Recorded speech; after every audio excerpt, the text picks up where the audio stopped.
Aujourd'hui, on va parler d'une technique de vente qui, pour moi, est une technique assez particulière. Je l'ai baptisée la technique des relances agressives. Vous allez certainement comprendre pourquoi ce nom-là au fur et à mesure de la vidéo.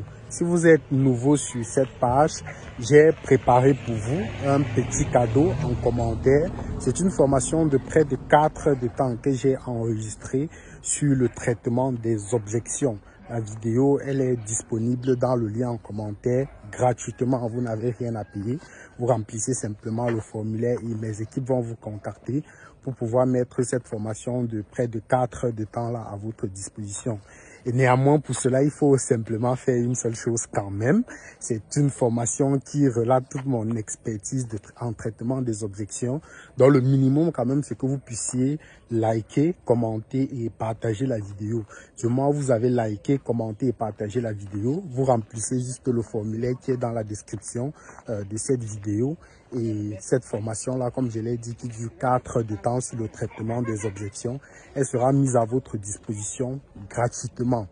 Revenons donc à notre sujet du jour, qui est celui du traitement, qui est celui, autant pour moi, je confonds même déjà, qui est celui des relances agressives.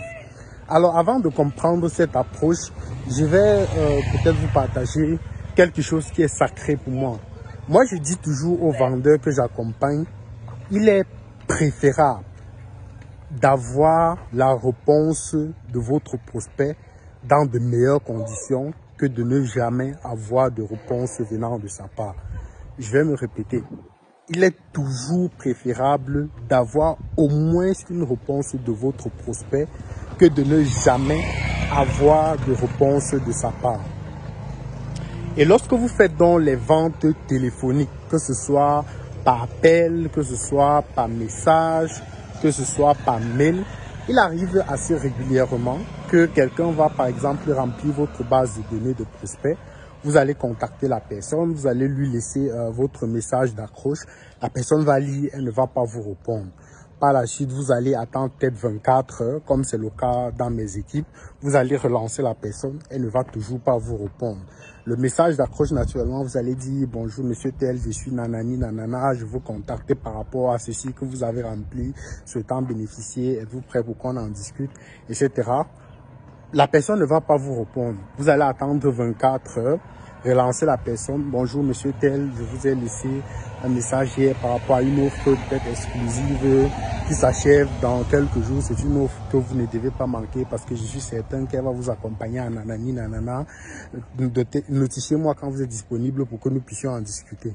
Vous allez faire ça, la personne ne va pas vous répondre. Vous allez faire 2-3 relances de ce type-là et la personne ne va pas vous répondre. Et c'est là où le secret dont je vous ai partagé au début, qu'il est toujours mieux d'avoir une réponse de votre prospect, même si c'est dans de mauvaises conditions, que de ne pas avoir de réponse venant de sa part. Et c'est donc là que la technique intervient. La technique, elle est simple. Elle consiste à faire quelque chose de simple. Ça veut dire que vous avez laissé un message poli à votre prospect, il n'a pas répondu. Vous avez laissé un second message poli, la personne n'a pas répondu. Un troisième message poli, la personne n'a pas répondu. Et parfois un dernier message, troisième message, cette fois-là de relance. Et votre prospect n'a toujours pas répondu. Dans ce cas, il faut le pousser dans ses derniers retranchements. Il faut pousser votre prospect dans ses derniers retranchements. Et lorsque vous le faites, sachez qu'il y a 2 cas de figure qui peuvent se produire. D'abord, le pousser dans ses derniers retranchements, c'est quoi? Là, vous allez donc laisser un message qui sera un peu plus agressif que les messages gentils que vous avez laissés précédemment. Moi, l'une des formules que j'aime utiliser, je vais par exemple dire « Bonjour, monsieur tel, je vous ai laissé beaucoup de messages ou tel nombre de messages depuis tel nombre de temps relative à telle chose suite au formulaire que vous avez rempli. Seulement jusqu'ici, vous ne m'avez pas répondu. Est-ce que vous pouvez, s'il vous plaît, avoir l'amabilité de me répondre? » Et à la fin, je vais parfois laisser un merci. Et là, qu'est-ce que vous êtes en train de faire? Vous êtes en train d'être un peu agressif, d'être un peu violent, de titiller plus ou moins l'ego de votre prospect. Et s'il y a une caractéristique particulière chez les hommes, c'est qu'ils détestent très peu lorsqu'on titille leur ego. S'il y a une caractéristique principal chez les hommes, c'est que beaucoup détestent qu'on titille leur ego. Et une fois que vous allez titiller leur ego, il y a deux cas de figure qui vont se produire.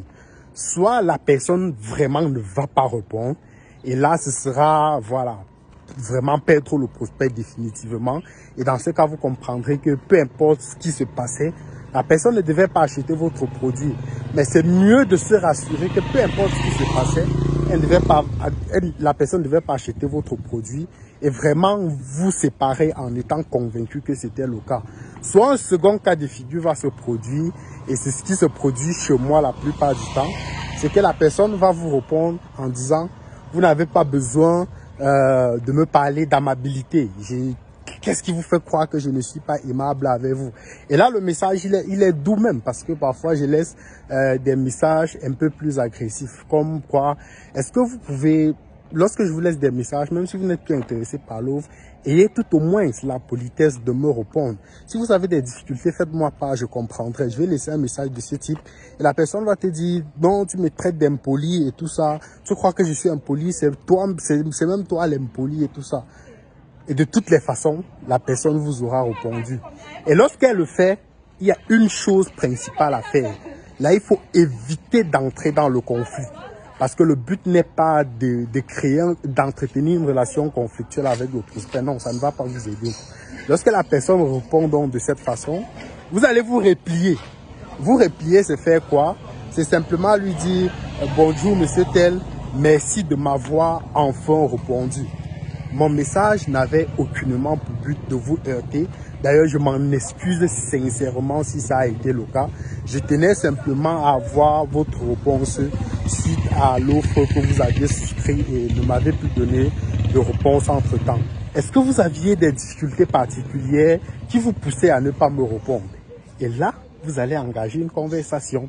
Et là, elle pourra vous dire, si je ne vous ai pas répondu, c'est parce que j'avais une tante malade. Si je ne vous ai pas répondu, c'est que ma mère avait fait un accident. Si je ne vous ai pas répondu, c'est parce que je traversais des difficultés financières et je comptais plutôt prendre votre offre plus tard si elle est encore disponible. Et là, vous pouvez entretenir le prospect. Pourquoi? Parce que vous avez titillé son ego, chose qui l'a heurté.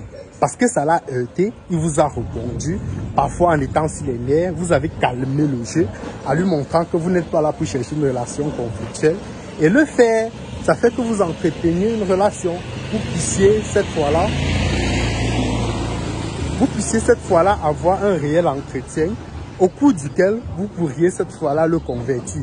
Et même si vous ne le convertissez pas, au moins vous avez eu une relation, parfois à la fin de laquelle vous pouvez l'inviter à enregistrer par exemple votre numéro pour pouvoir voir vos statuts, les récents, peut-être les prochaines offres que vous allez proposer.